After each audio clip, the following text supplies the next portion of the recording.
I love challenge. I love underdog mentality. What would you say? Oh, I joined the number one in the world. I became number one in the world. That's boring, right? So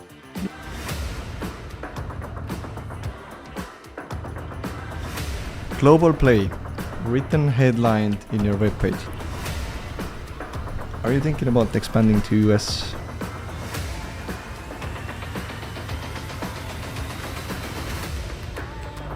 I had founders who cried with me, right? So who needed support. That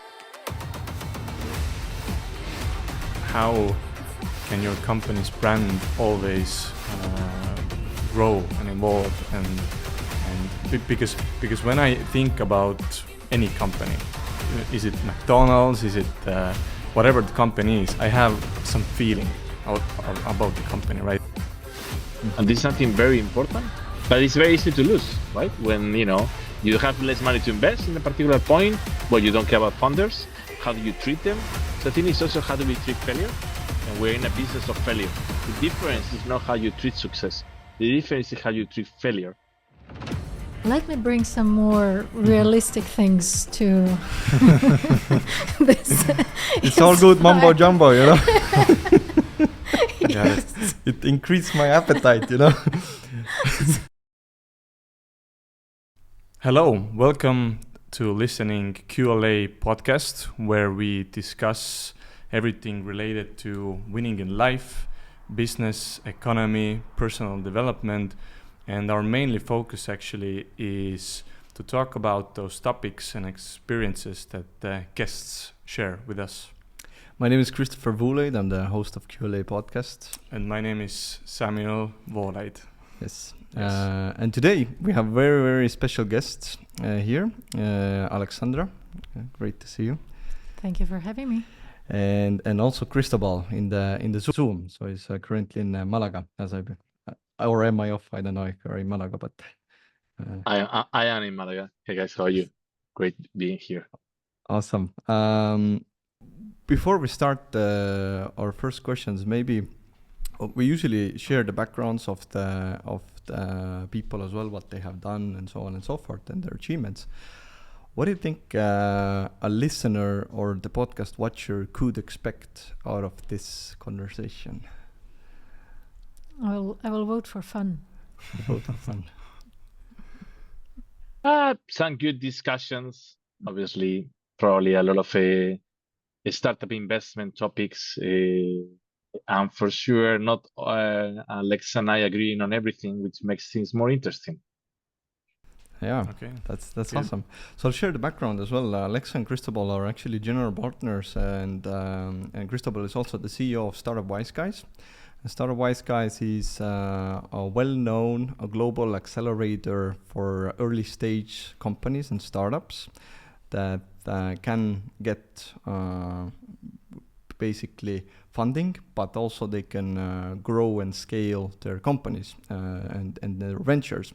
And Startup Wise Guys started in 2012 with co-founder of Herti Tammo, one of the most, I don't know if most prominent, but one quite well-known business person in Estonia as well. But you guys joined in as well quite early as I researched, and maybe my first question would be that why did you choose Startup Wise Guys instead of any other venture capital fund or any other accelerator company? Because there's Y Combinator, Techstars, all those big accelerators in the US as well. So why did you choose Startup Wise Guys? I think Cristobal I go first? is Okay. looking at I can go first. You started earlier, like for one year earlier. So I love challenge. I love underdog mentality. What would you say? Oh, I joined the number one in the world. I became number one in the world. That's boring, right? So the challenge was to create initially to make Startup Wise Guys one of the top 3 accelerators, early stage investors in the world, out of a tiny country with a huge unicorn mentality as Estonia. And I think that sounded exciting enough And I think also there is about 90% of people who speaks badly about accelerators. And we wanted to prove that that's the best investment you can ever have, right? And you can do it not with a VC mentality, because actually I don't like VC as a name, let's say, but we wanted really to work with founders. And I think the mentality of investing on them from Eastern Europe, from the Baltics, from Ukraine, and not in the UK, German ones, that's boring again, right? So I think this combination of the challenge, the underdog mentality, the finding these hidden gems in countries where people will not expect to find these amazing founders was the most interesting part, and a white canvas probably of developing a business culture at a Wise Guys while we grow. That was, I think, the managerial challenge that was also extremely excited, right? Quite interesting. You mentioned you want to work with founders, not with only VCs, which is more often than times big business people. They want to work with big business people, not with founders. Those guys who are starting. Maybe some guys have more background in it, but yeah, it's quite interesting. And Alexa, what's your take on this?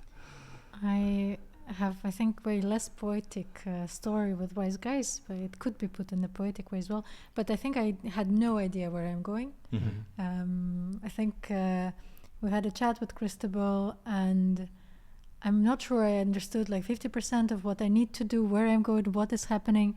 But in principle, my favorite story here is that I was landed. So I had a job I was extremely happy with. I was already working on the investment side, and but I'm from Ukraine, and I was working primarily with Ukrainian founders, and with Wise Guys, it was an option to see the world. So I think the main attractiveness there was like, okay, I will actually meet founders from all possible countries, for many countries, and I will work in the international environment. And we agreed with Cristobal that I will join for 3 months, and then I will go back to my work, because I said, like, sorry guys, like I really like what I do, and it's been almost 7 years ago. Wow, the rest is history. Since I enjoyed, yeah. You do have investing in the bold ones in the headline of the webpage. What does the bold ones mean, in your opinion or your take? At some point, they will lose hair. Well, the that makes famous. sense. Well, that's unavoidable, I guess. I think it's about not looking for the pedigree, not looking for the easy answers. So he went to this business school, or he worked for a unicorn before, or this is his fourth startup, right? I think investing in the bold ones is, it's a background that nobody expected. It's a co-founder story that is different. I think it's about the people who has the passion to do it. And at the end of the day, Alexa says he's less poetic about it, but I think we love founders. And I think this is when you invest early stages, when you really like the starting story, right? Like when people, we don't have the garage, although actually more people now are from the garage or from their terrace or from their living room, right, than before, right? But I think that's what is fun, right? That's when it's bold, when they're growing, lots of revenues, then it's a mathematical effort, it's a statistical effort, right? When you're investing when there is almost nothing there, I think it takes a bit more of boldness and to do it. Maybe when the AI becomes bold, in the meantime, we still need to make decisions. And I think it's this about you taking bets that others might not want to take, at least not want to take yet, right? And we are willing to do it already. And I think that's the fun part, right?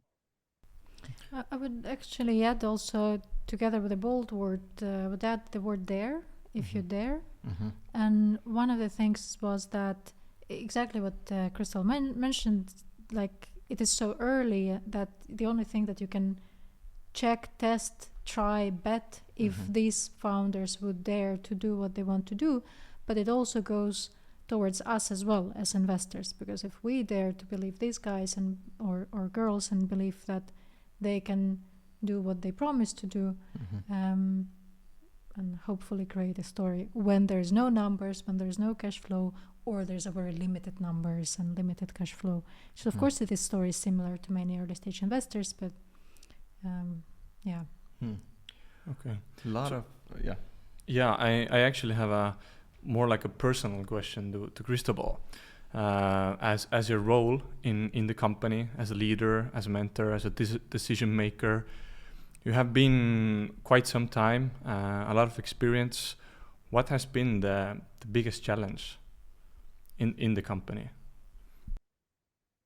Well, I think the biggest challenge in the company. Well, I do it quick, but I do three of them, if you don't mind. Yeah. First one is understanding, and this happens also with the startups, that every growth phase is different, and what worked before doesn't work afterwards, right? And I think we see this a lot in the startups. They get to the 1 million MRR, looks great, but you need to get to 10, and you might probably have to change everything. And when you get to 10, probably you need something else, but when you get to 10, we should not be there anymore, right? So we have, I think, that's kind of our stage, right?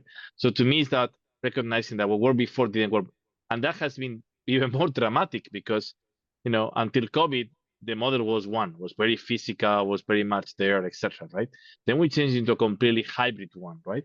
Well, for a period of time, online only, but then we go hybrid, which means we go more global because suddenly we have way more choice, and actually the founders working with us has more choices also, right?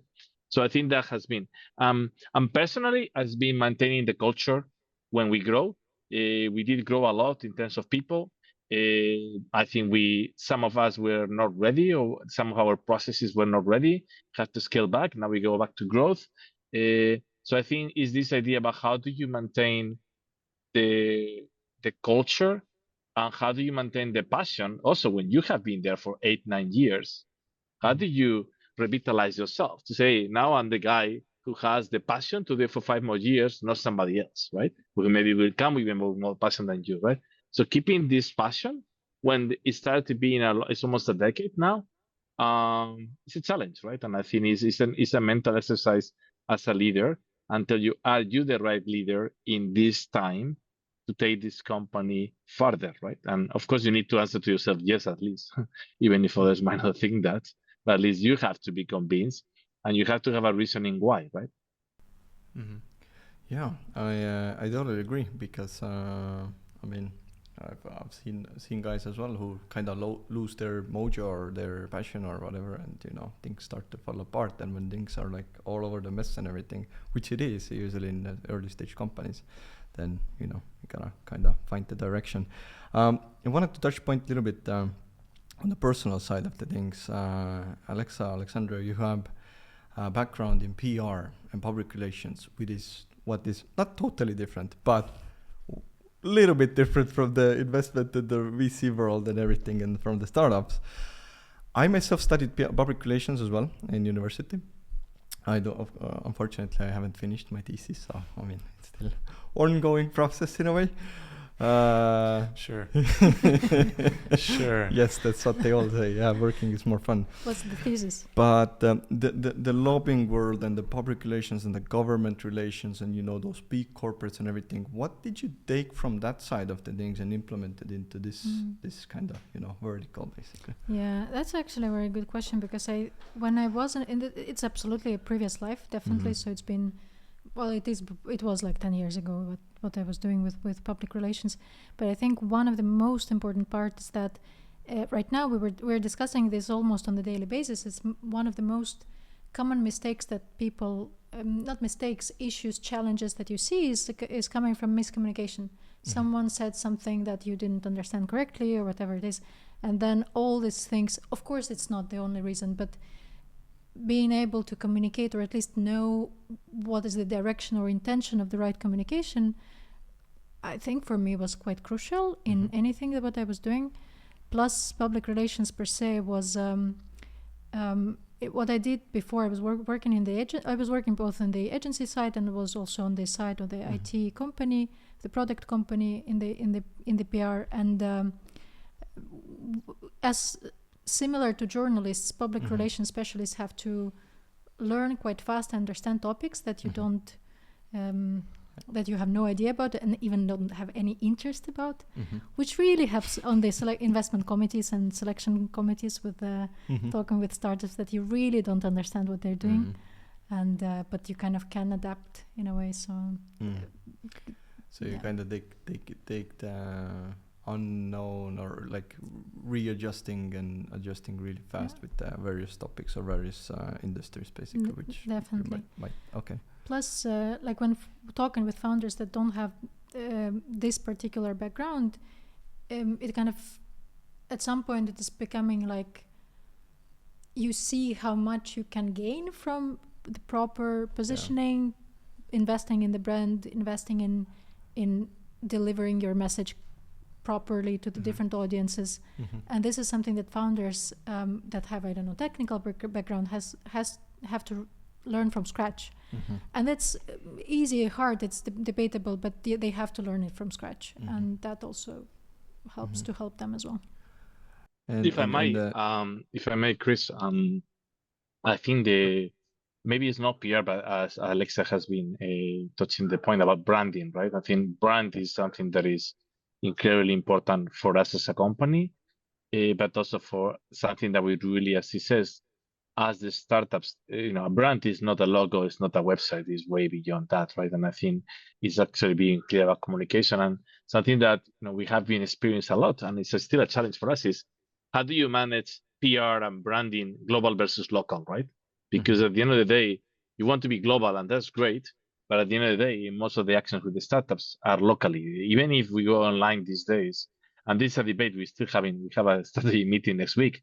And it's all about local versus global, right? And I think, Alexa has experience in PR in Ukraine. So, can we do this one? But we can with a global view, but also towards Ukraine. How do we do it, right? So I think that experience is super relevant. I don't think there is a right or wrong answer, but we are constantly evolving. The world is evolving about how do you maintain that global versus local branding and actions and efforts, and where do you prioritize your investments in PR versus in other marketing channels, let's say, right?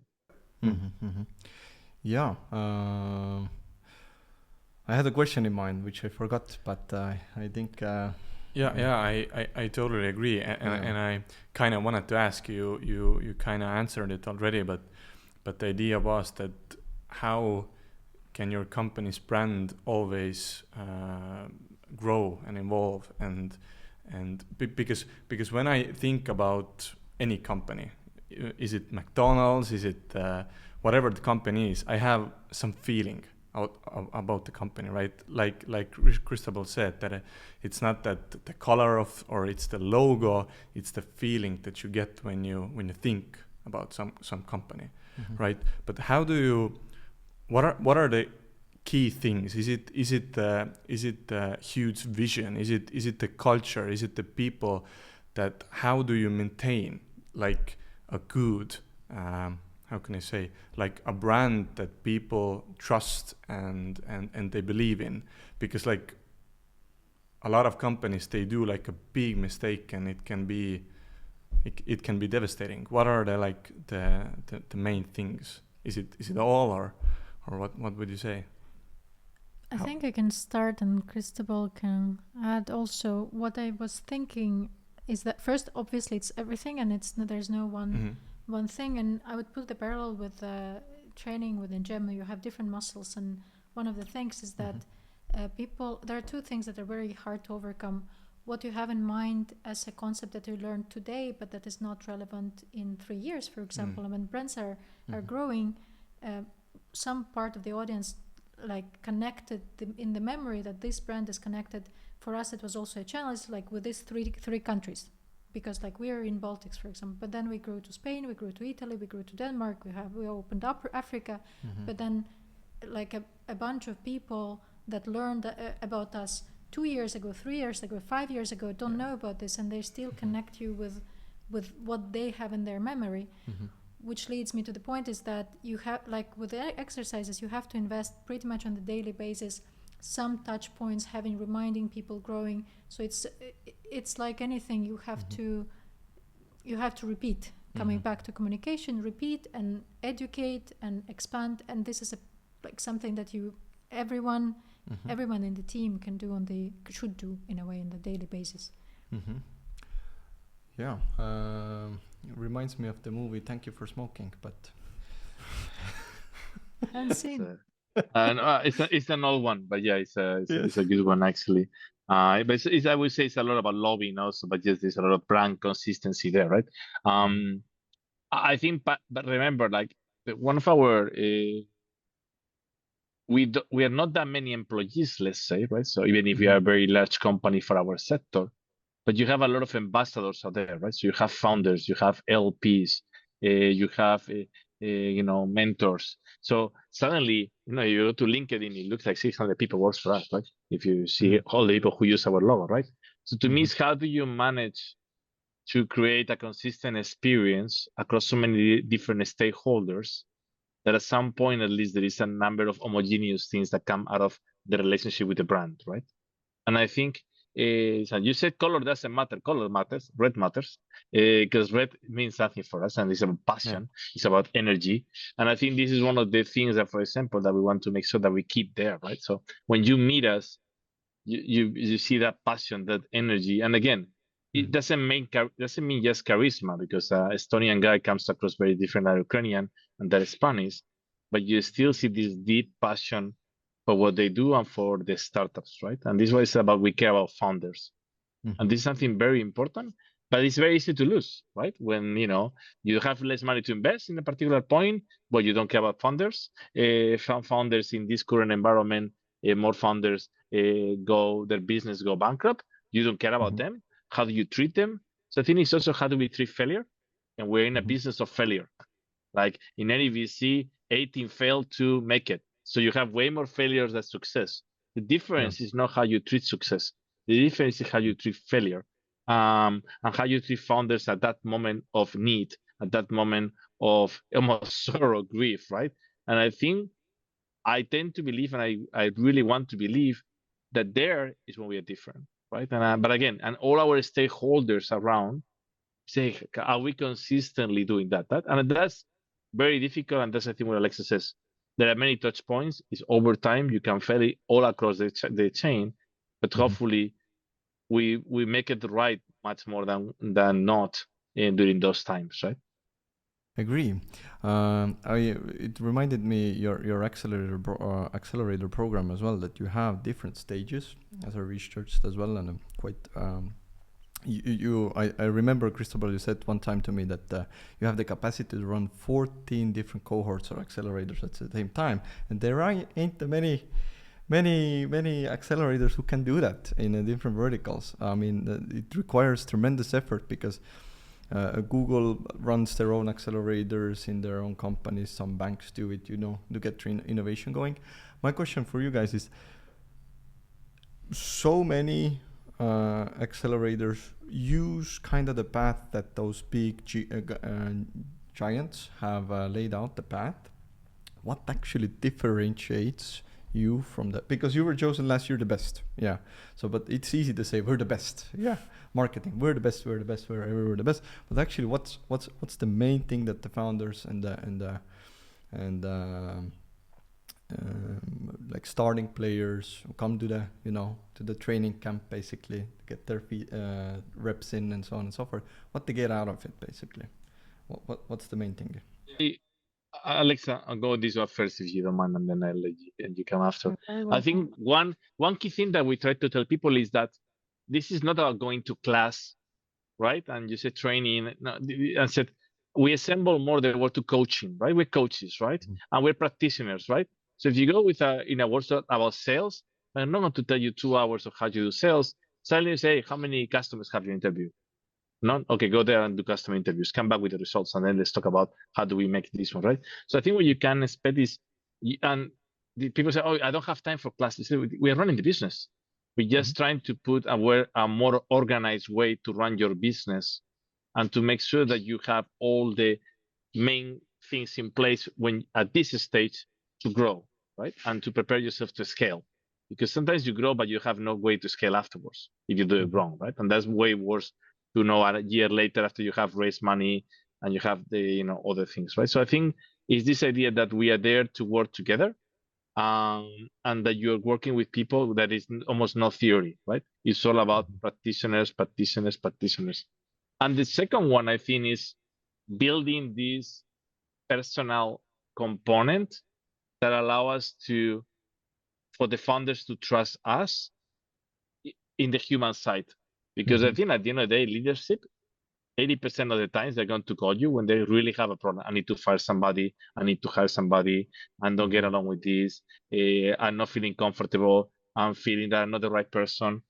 And they're only going to tell you that if you have developed that trust. If, of course, they will call you when they need money for the next round and can you make interest, but that's fine. That we'll all do it. I'm sure all the other accelerators and investors will do it as much as they can, right? And maybe the third one that people always say, and this you have to ask founders, is like, we always answer. We always answer. And to the best of our intentions, sometimes we try to be as fast as possible, sometimes even real time. And when you have almost 500 companies in the portfolio, it starts not being easy. And Alexa and I have always this question about how do we continue scaling and doing what we do well when you have so many, and how can you try not segment between, we only help the ones that are doing really well and the rest, only if I can't. So that's a challenge. And that's a challenge that we have some answers, but for sure not all the answers. But I think we are there for them, right? And I think in the moment, I always say when I made this video, when we finish the batches, and I always say the same thing, that when it goes wrong, give us a call. When it goes well, give us a call also, right? So don't forget when Atomico Invest and all these big guys, don't forget that when you were nobody, the ones who invested were us, right? And the ones who put all our effort and passion were us, right? When it's wrong, of course, you're going to call us because you have the relationship. So I think that summarizes a bit also our mentality. Let me bring some more realistic things to this. It's all good mumbo jumbo,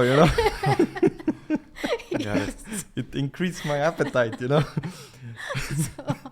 So with all the respect, Cristobal always answers. I don't. So when he says we always answer, he says about himself. Okay. And probably more other people. I cannot say that about myself. I'm also not only the GP, I also had a portfolio, and I see all these incoming emails, and I sometimes no, I can't. I'm lucky also to have a tiny team of my portfolio team who is there. So we have, that's like we're dividing and conquer, so who can answer and who cannot. But this is an ongoing challenge with the growing portfolio, because the typical VC fund would invest on average. Of course, there's different models, but a fund will invest in 20 to 40 startups, and then it's way easier compared to having 500, 600, 700, etc., etc. So, and what we're trying to solve is to keep the same. We don't want, so we have the same 3 people in our department. And then we'll have increased the number of portfolios. So how do we answer? And that's the thing that we are trying to build, platform, etc. But one more thing, sorry. So, but back to the differentiation as well, is that I don't know if, I think it is also quite a lot of the cultural thing that is also brought by Cristobal, maybe by the Spanish culture, maybe, I don't know.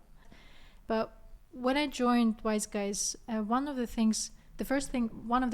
brightest impressions that I had in memories from my first days was that I joined and Cristobal ran the dinner at his own place at home, where he invited the employees that were back then 9-10 people. We were a very small team. And I have never experienced in my life that a management would invite employees to kind of to his home to cook something on his own. So I was crying at that evening, because I was like, oh my God, what is this place? But the point is that this also transfers to the founders, and unfortunately I would wish to have the same relationship with all 500 startups, but I really can't. But I can invest in some relationship with some founders, with some startups that are also, it's also a win-win. So if they invest in asking questions, in approaching, then it goes back as well. And I had founders who cried with me, right? So who needed support that is not necessarily business support, but you are becoming close with them. And I think this is something that I personally value in our culture quite a lot. Quite interesting, yeah. I don't know if you, Cristobal, wanted to add something as well, or somebody wanted to ask, but next dinner is Sunday night at my place in Malaga. Alexa is coming, and 4 or 5 more people. also. Okay. But just to let you, on the cooking side, just to give you, by the way, actually we Yes, you have still in have your webpage that you do a well, lot of yeah, cooking. So I was wondering, what's your favorite food and what's your favorite meal to make yeah. for others? Is No, it but lasagna actually, or? no. But you know that we in the Basque Country there is this place called Choco. Uh-huh. Basically, you can rent a restaurant and you can use the kitchen as it's yours, right? And the amazing thing is when you finish, you don't have to clean it for you. Which, by the way, a good chef should always clean up after him, right? After her. But we still made the effort in every batch when we get together, either at the beginning or the end. I fly in and we get one of these chocos and we cook for 30, 40 people, whoever is there. Our team, some of our partners, the startups, try to get 2 or 3 founders to come into the kitchen with us and help, which creates this special bond, right? Sometimes more than others, right? But I think again, it's this idea that is these moments that create this special bond with people that you remember years and years later in that sense, right? And I think, of course, I like cooking. In the Spanish culture, cooking is bringing love and bringing pleasure and bringing taking these barriers out, as Alexa says, right? And to me, that's what I do with my employees. It's about, hey, your boss can cook for you, right? So relax and let's all be. That's our culture, right? But I think it's creating these opportunities for intimacy and for really getting to know the people, not just the founders, right? And I think it's when you're relaxed there with food, with wine, with a drink, relax. When you're in the kitchen cooking, chatting, etc. I think you talk about deeper things.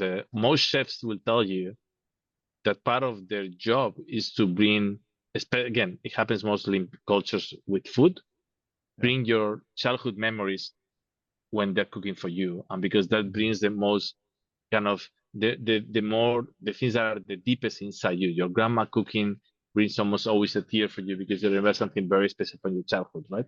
So I think we always trying to bring these moments in which people feel at ease and talk about their life and get to know each other, right? Yeah. So one side is the companies, the accelerator. The other side is the funds that you have and investors can invest in, and you have different funds with different strategies. I don't want you guys to sell me why, but I'm gonna ask like the main question is what's the main reason why should investors invest into Startup Wise Guys funds? Is it because how you look at the companies, how you invest, like you explained earlier, or is it the track record that is pretty impressive, or what would you say? Well, I think investors want to make money, right? I would say the first thing is right.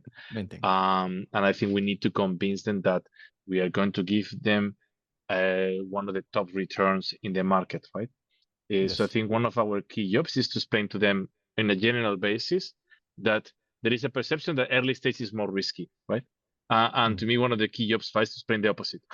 Actually, is if anything is less risky than later stage, even if etc. Secondly, convince them why within early stage we do our things differently, and the best founders or some of the best founders chance to work for us, so we can invest on them, right? So I think our key job, track record is there. You can see it, but again, past historical returns doesn't ensure future returns, right?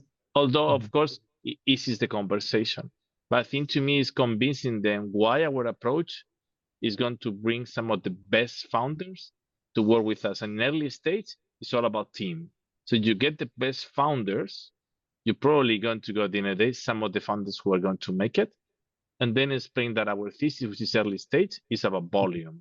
So you have a lot of amazing founders, but a lot of them, because you need volume, because no matter what, statistically, most of them will not make it. And some of them will make it because we have chosen that one. And then probably our brand is very reputable with the next investors. So the probability that good founders with good traction through their job and our connections get the next rounds is much higher. So that's what we talk about.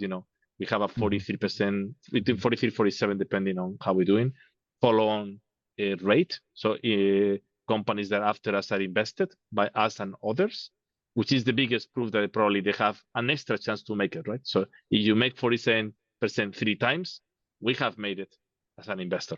The rest is this. So we say maybe those three things, right? And then there is a lot of caveats there.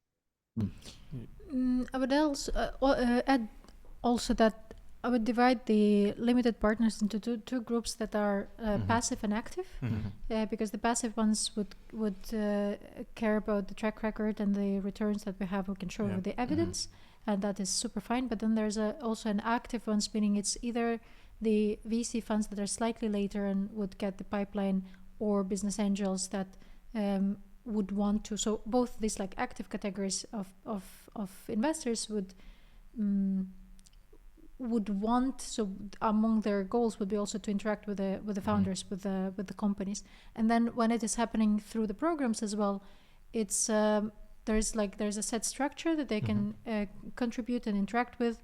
There are batch events that they can be a part of. So there's more human side of it, which is structured and exists there. So it's like easier to arrange something or be a part of it. Not just fact sheets. Yeah, exactly. And then there's also some fun with Basque Country of like yearly events, etc. But there is like this combination of, if you want to be involved, you can be involved.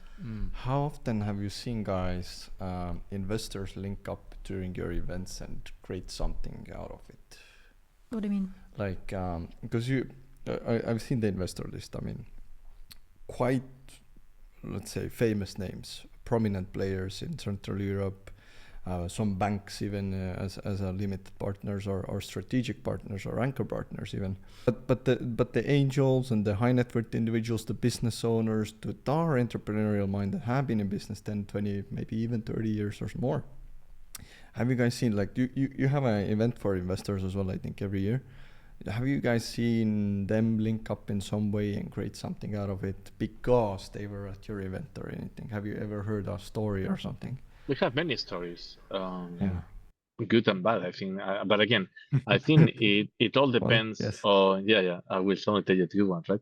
But I think Alexa get the point. I think there is people who is active and goes there to make business, and there is people who goes there to have fun, and there is people who goes there to have fun and business, right? So we have ex-founders that decided to invest in a startup that was there. We have there one of the banks who actually in that conference met somebody, said, hey, last year the one idea we invested on was the one we found almost randomly during one of your dinners, right? And actually that's what they said, we want to continue the collaboration. There is people who said, I invested in you, I didn't even know who you were, because they have only met on Zoom, and this was the opportunity to meet in person, right? And also for us, right? The guys from Presto who has done 18 follow-ons in our portfolio. Sometimes we just met that one. I haven't met both yet with one of the EPs and he came and spoke, right? So a lot of things are happening, but we don't make the event, especially the getaway, to be a transactional place. So also we have tried to avoid that being the objective. The objective is you're the whole year running in business. You go to most conferences and you don't even have time to listen to whatever people has to say. So this is a conference we try to bring in founders to talk about the experience. At least instead of being on your phone or meeting the next guy, you're actually connecting there, right? Or meeting a founder that was 8 years before in the Accelerator and says we do something very interesting and special. So I think it's about a bit of the sharing more than anything happened from the business point of view, but good things have happened also. I think almost in all of them, those things have happened, right? And that led me to one of the things as well, because I think I may be wrong here, but the European Innovation Fund, they might have a mandate that they invest into VC companies, and you guys received a grant as well to help Ukrainian startups, as I'm aware of. Interesting situation there. I don't want to dwell too deep, but it's still ongoing, distressed situation in a way. How do those companies manage? How do you guys help them? And like, because the day-to-day life still has to go on. Alexa will take the first one on this one. I can compliment, but I think it's a personal part for her, obviously being Ukrainian. So I think Alexa, you take the first pass.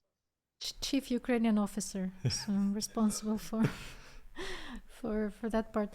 I think a couple of things here, just for for the track record, for history. So we invested in the first ever batch that Wise Guys invested in 2012. There was already a Ukrainian startup. So it is not something that we started doing recently, or so from the first ever batch there was a startup that was from Ukraine. So it was the market that was in our focus, and still is in our focus for all these years. And I have to see the recent numbers, but at some point Ukraine was, by the number of investments, the second by the amount of portfolio companies we have there after Estonia. And we are still the largest by the number of investments in Ukraine as early stage. So we still have like smaller checks, of course, so we haven't invested the most amount of money, but we invested in the most amount of companies in the early stage. And with the war, I think that's one of the things was that we haven't stopped as many people. So we still, in the first year, we invested, I think, in 5 or 6 startups from Ukraine, and some of them that we have never met in person, because I was also out of Kiev, and there's several startups that remain there, and they're just located there physically. But then I guess the most famous already story is the resilience, but story meaning that we saw that. So we saw it's like, like, oh my God, what is happening with all of our portfolio companies that is like a second by the number of investments, but apparently nothing, it's all fine. So of course some startups are obviously struggling. Of course, if the CEO or is getting mobilized and he's serving in the army, then of course it will impact the company. But in the very end, the one of the most like well-known stories is the FinMap, where the founder was mobilized in the first month, and the second month, so in March 2022, and the company, after going through restructuring, through different processes changes, started growing even faster. And it also incentivized them to look on the other markets more than focusing on Ukraine or on the well-known, like, neighboring markets, etc. It actually triggered the higher growth. Quite interesting. Yeah, I've met a couple of IT firms as well, and then I asked them, what's your capacity to develop, and they're like, we may be a little bit down from Estonian IT sector, but we have hundreds of developers that are looking for jobs, that are hungry, that want to feed their families, etc., etc. So I'm like, wow. So that gives them like a competitive edge for against Estonians or something. But yeah. Cristobal, sorry, before you jump in as well, one of the things was that, so I was outside of, so I lived in Ukraine before the invasion, and then I moved to Estonia. And then I'm going home once in a while, not too often. And the last time when it was in July, and I managed to be at home during the largest attack in the past month. So it was quite, in all the times that I've traveled before, that I didn't experience that. And for me, it was the first time. And then I'm like, okay, well, people just go to the co-working space to work, because co-working spaces are all equipped. And Lift 99 is perfectly equipped in Kiev with all the Starlinks. Everything is functioning. There's no electricity. Everything is functioning. Everything is well, and the co-working spaces are full of people. And you're like, okay, well, Zoom call in a few minutes. Switch off the generators. Switch on from electricity to generators and back. And I'm like, yeah, we'll be just there in a few minutes. And if you manage that, you manage quite a lot of things as well. People adjust and adapt. Yeah, that's interesting. Cristobal wanted to add on, or? No, I think I just subscribe 1,000. We never invested in Ukraine because of sympathy. We always thought there was amazing founders. And I think now there is even more amazing founders because they're proving they're resilient to the next level. I think what is also very true, and we recognized already 2 to 3 years ago, is that there will be less new companies because most people that are doing new things, they are focusing defense.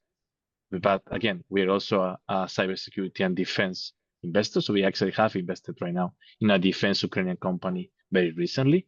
Actually, the founder from the company that Alexa mentioned, curated a defense startup. But I think we recognized very quickly that we needed to help existing companies to find new ways of grow, to recover their mojo, etc. I think a lot of the work we have done in our portfolio and with new programs has been to take companies that have to reinvent themselves somehow, and either with new markets, new people, and I think that has been extremely rewarding because they're also very thankful, right? And I think I remember Sane saying, "Man, I was missing these pitch sessions in which I see the passion for the pitch, not just trying to make a nice 3 minute speech, but I can feel the passion even if sometimes it's rough, right?" And I think in some ways we have gone back to some of our roots, but continuing working in Ukraine, and we never stop.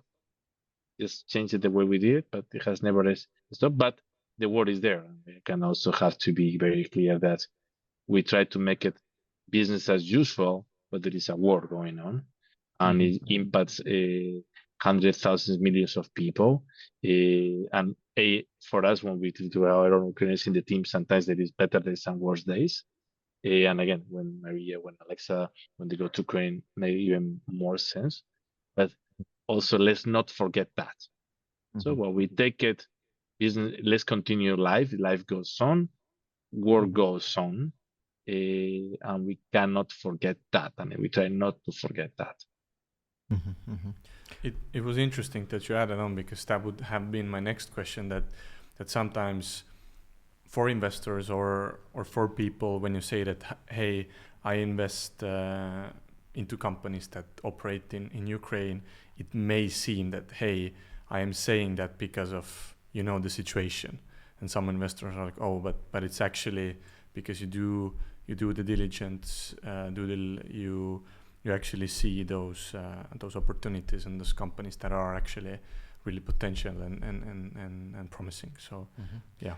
It led me to, I think our time is running out as well, a bit, but fundraising. Currently, economic times, interest rates, everything, a lot of disturbance has happened over the past couple of years. Still, though, S&P 500 and all those, indexes have been like all-time high, which is kind of funny-ish situation, like economic distress, and at the same time the stock market is up, and then it's like, oh. Anyways, so Atomica, just the co-founder of Skype, Nicholas, raised new funds, 1.2 billion, and investing into Series B and pre-IPO companies right now,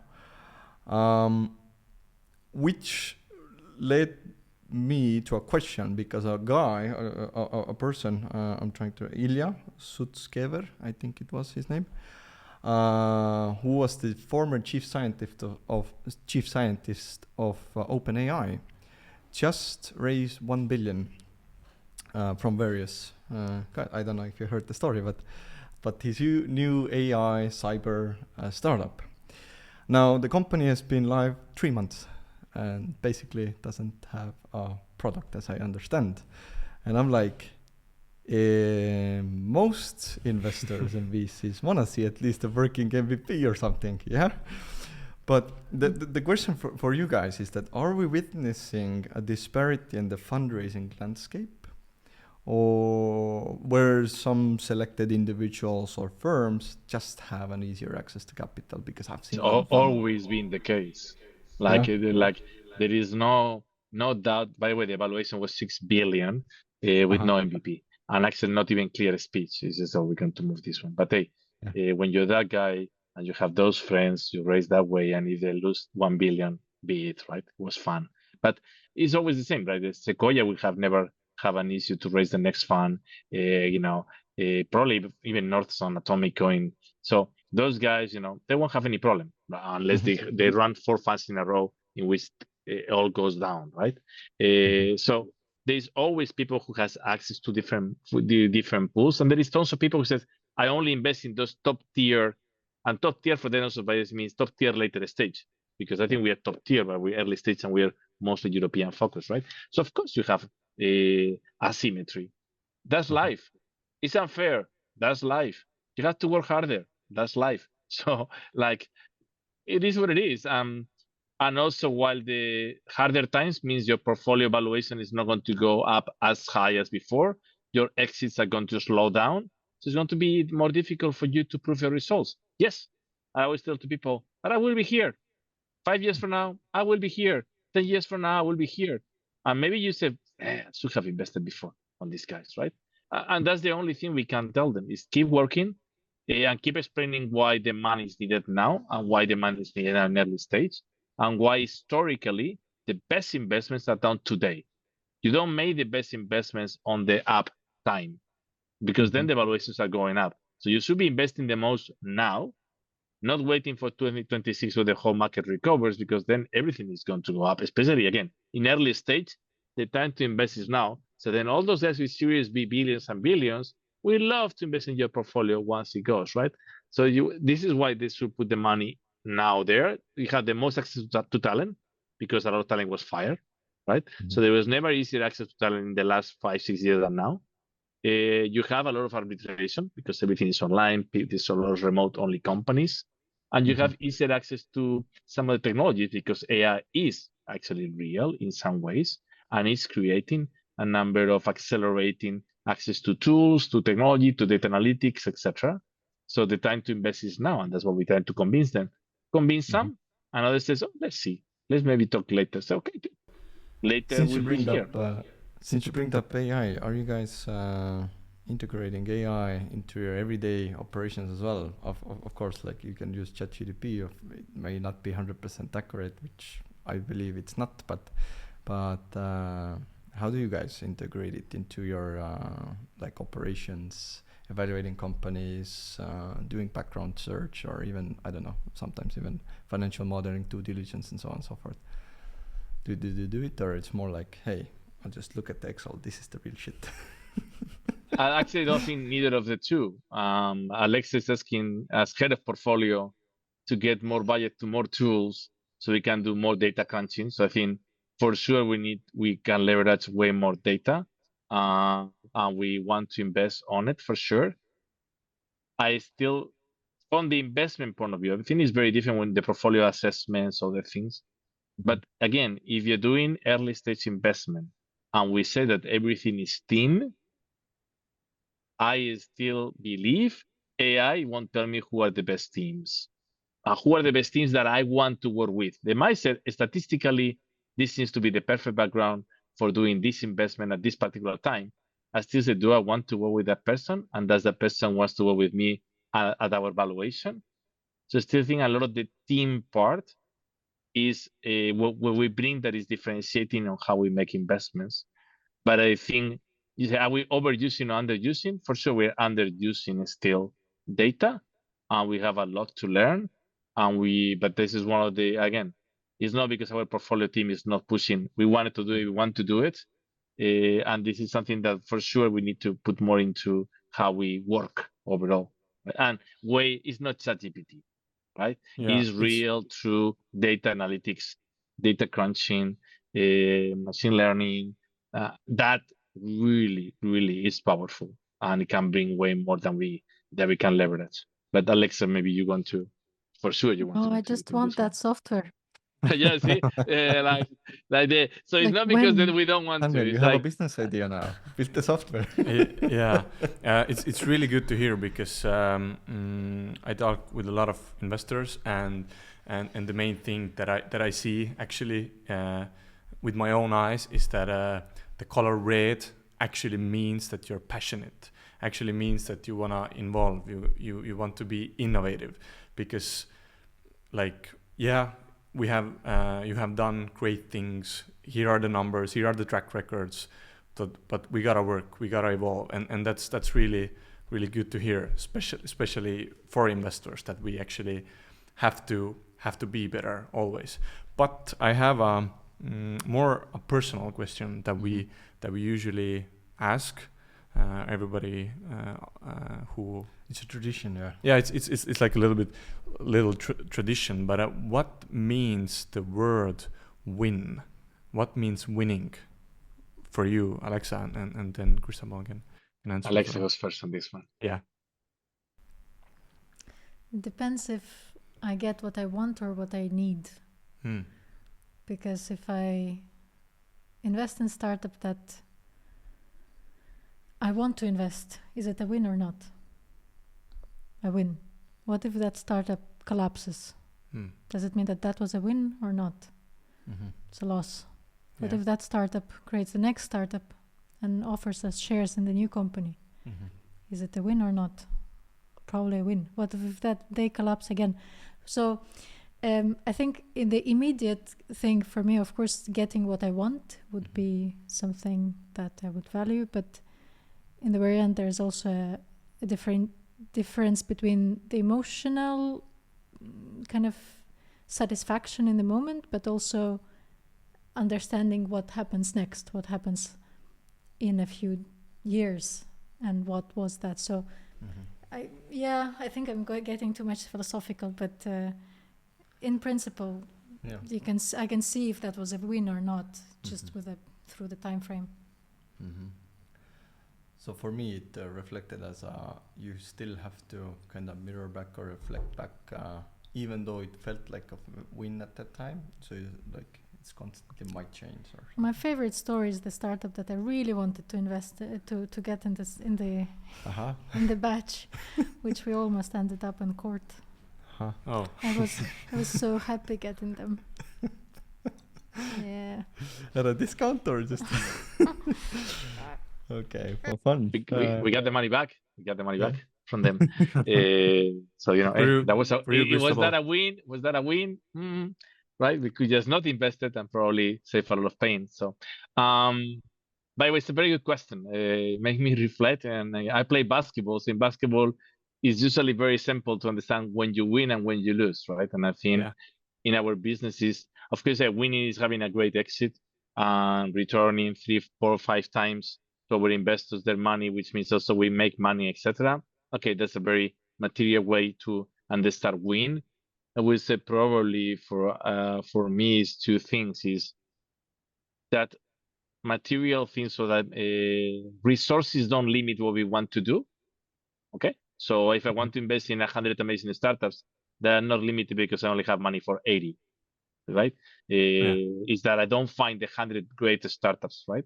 So to me, winning is being able to have the resources to bet on all the amazing founders that we find, right? And it still means all of them. We still give a lot of no's, right? So I think that's one win. And second one is that we get to work with the people that we like, that the resources, the constraints, the situation doesn't force us to work with people that we don't like or that we need to, and that we stay true to our values through that journey, right? And I think that probably when you are almost about to go professionally, personally in life, that was probably winning, right? At the end of the day, and at the end of the day is that people respect you because the way you make decisions across this entire journey, right? And I think that's probably also winning in that sense. It led me to a question which I was thinking I'll ask later, but it's for me it fits perfectly. I believe you quoted in your book that there are no stressful situations, only stressful responses. And as I was reading that a couple hours earlier, I was thinking, stressful responses, what I have said to people today, interesting. Or you're feeling this urgency, you have to get it done and everything. But what's the main key for you guys to perform in crisis? What makes you a great performer when everything else feels like it's collapsing?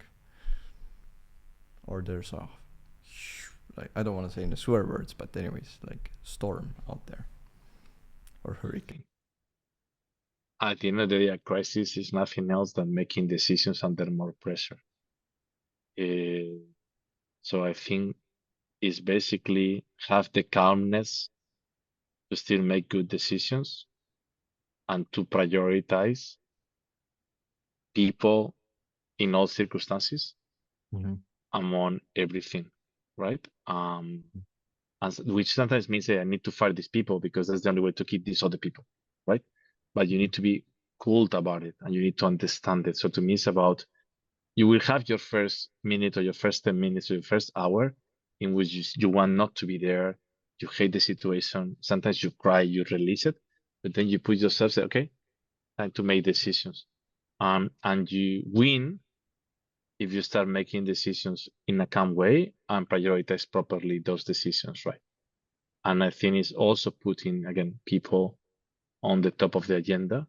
So I want to be here in 6 months and 12 months. How do I manage that to happen, right? And understanding also that most crises don't last 1 minute, and they might last a long time, right? So how do you go? It's not a sprint. You might have this first. Not everything is Silicon Valley Bank. Started on Friday, finished on Monday. Lucky you, because they actually put the money. But if it will not have, so for Monday we have a long time, right? COVID only lasted 3 months for most people. Then, whoa, the market start growing again, right? I think it gave them this is not Instagram. Yeah. Okay. This is not 30 seconds videos. This can last 1 year, 2 years, 3 years. So how do you keep your mojo in that very tough time to keep making good decisions? Not excellent, probably, maybe you're not even the best, but as many good decisions as possible, right? So to me, that's what it is. Gentlemen, Alexa, I really need to make a good decision, which is to be on time to the founder that is waiting for me in Ukraine. I watch the clock right now. Yes. On the other side. So your last sentence kind of summed it up pretty well, actually. Yeah. We have tons and tons of questions, but I do believe we can make a Vol 2 as well. And if possible, I would love to hear Doc's thoughts as well. But next one should be on a table after cooking with good microphones. Happy to take that one and even to host that one. In your next trip to Malaga, we put Doug, Alexa, RT, us, and and we do part 2 with pleasure. Global Play, written headlined in your webpage. Sorry, Cristobal. Are you thinking about expanding to US or not yet? No. Okay. No. Our startups can be successful in the US, but we need to make European startups successful. I want American investors to invest in Europe, to invest in European founders. And Europeans, the US makes sense, fantastic, we support them. But I want Europe to be, I don't want Europe to be a theme park in 30 years from now. I want Europe to be an innovation place. And if you want to be in Europe, stay in Europe and innovate in Europe, you can do it. You want to go to US? Fantastic. That's to me expansion. Every time they hear, if we want support them to go into other regions, we support them. We have the means to do it. But if you want to do it from Europe, in Europe, you can do it. And you have us all the way there. Great answer. Love it. Thank you so much, Alexa. Thank you, Cristobal. Yes, we do have a special gift for you afterwards, but I'll let you go. Yes. A pleasure. Thanks, guys. Thanks, Alexa. Good to see you. Ciao. Thank you. Thank you for listening. Yes. Thank you for listening, and thank you, Alexa, for coming. She disappeared. I had a better answer on the crisis performance. Yes. Oh. We can add it in. We can add it in. Yeah, no worries. We can cut them. And yeah, what's the thought add two sentences to just to be mindful that it's actually a strength to ask for help, and you can perform better if you know that you need help and you can ask for help. And it could be a help of family or friends or of your investors if it's a startup, or your peers or your colleagues or your therapist, but asking for help actually can help. Good thought to end. Yes. Yeah. Boom. Thank you for listening. Let's end it here.